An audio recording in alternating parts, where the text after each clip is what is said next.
안녕하세요. 3월 17일 날마다 주께로 말씀 묵상 보도록 하겠습니다. 오늘 본문은 사무엘하 16장 1절에서 4절 말씀입니다. 살다 보면 인생에 위기가 찾아올 때가 있습니다. 급전이 필요하기도 하고 누군가의 도움이 절실히 필요할 때가 있죠. 이럴 때 자신에게 찾아와서 도움을 주는 사람이 있다면 정말 잊지 못할 거예요. 다윗은 현재 누군가의 도움이 너무 절실히 필요한 그런 상황 가운데 있습니다. 그의 아들 압살롬이 반역을 했고 다윗은 피난길에 올라야 했습니다. 따라오는 식졸들은 많은데 먹고 마시고 잘 곳조차 해결하지 못하고 있는 그런 상황에 있는 것이죠.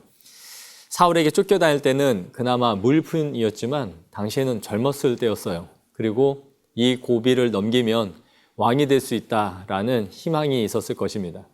그런데 이제는 왕이 되어서 부와 권력과 명예를 다 갖고 살아가다가 이제 말년이 되었을 때에 모든 것을 잃고 또다시 피난길에 오른다는 것은 아마 육체적으로 정신적으로 굉장히 힘든 일이었을 것이다 라는 생각을 하게 됩니다.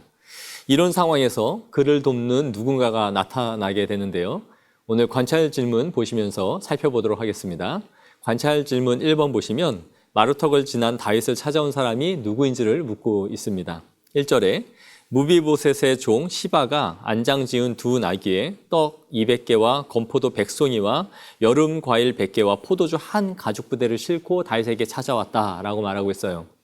정말 먹을 것도 없고 쉴 곳도 찾지 못하는 다윗에게 이렇게 찾아온 시바는 천군 만마를 얻는 것처럼 기뻤을 것입니다. 그럼 이 시바는 누구였을까요? 이 시바는 무비보셋의 종이었어요. 그럼 또 무비보셋은 누구였을까요? 무비보셋은 요나단의 마지막 남은 아들이었습니다. 사무엘하 9장에 보시면 요나단이 죽자 다윗은 그와 맺은 언약대로 그의 아들을 찾아서 그를 후대합니다. 유일하게 남은 무비보셋을 후대하고 또 요나단의 모든 재산을 그에게 다시 돌려줍니다. 뿐만 아니라 평생 자기와 함께 겸상할 수 있도록 그의 지위를 높여주었는데요. 사울의 집 전체를 관리하던 이 시바가 사울이 죽자 그 모든 재산을 자기 것으로 삼고 관리를 하고 있었어요.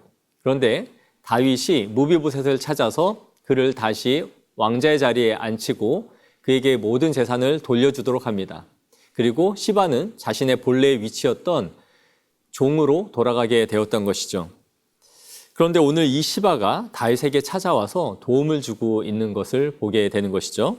관찰 질문 2번을 보시면 시바가 다윗에게 준 것이 무엇인지 또 그가 다윗에게 전한 소식이 무엇인지를 묻고 있어요.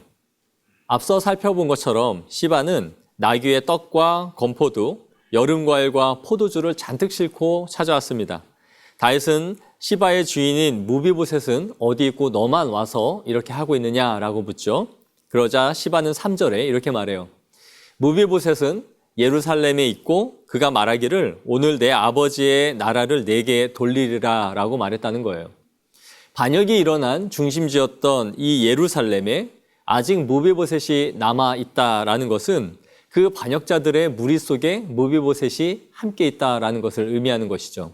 더욱이 이 나라를 나에게 돌릴 것이다 라는 것은 사울의 직계 후손인 자신이 다시 왕위를 잡게 될 것이다 라는 것을 상징하는 말이었습니다. 관찰 질문 3번을 보시면 이 소식을 들은 다윗이 시바에게 말한 것이 무엇인지를 묻고 있습니다. 다윗은 무비보셋에게 다시 모든 재산을 돌려주도록 명령합니다.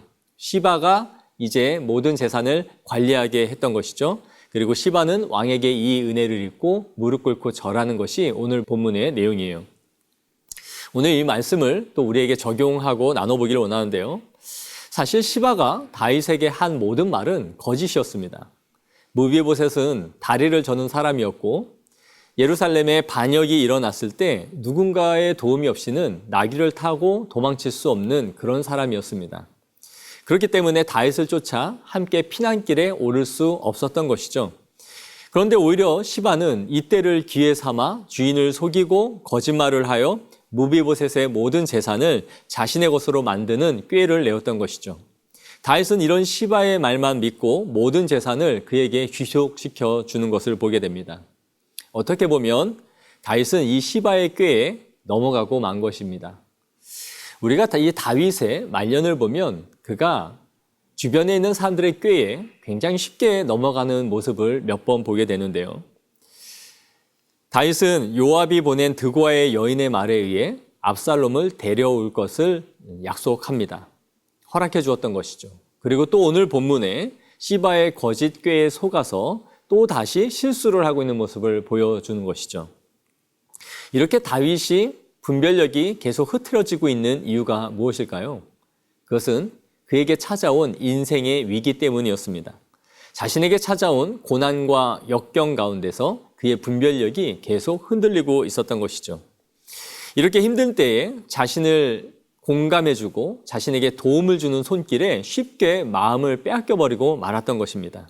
그리고 그가 베푼 호의와 친절에 그의 본인은 알지 못한 채 속아 넘어가고 있는 것을 보여주는 것이죠.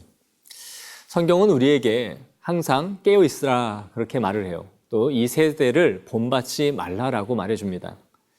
오늘 우리의 바쁜 삶 속에서 우리의 연약한 부분을 이용하여 우리를 현혹시키고 우리에게 다가오는 유혹은 무엇입니까? 우리를 넘어뜨리기 위해 호시탐탐 노리고 있는 우는 사자와 같은 사탄의 꾀가 무엇일까요?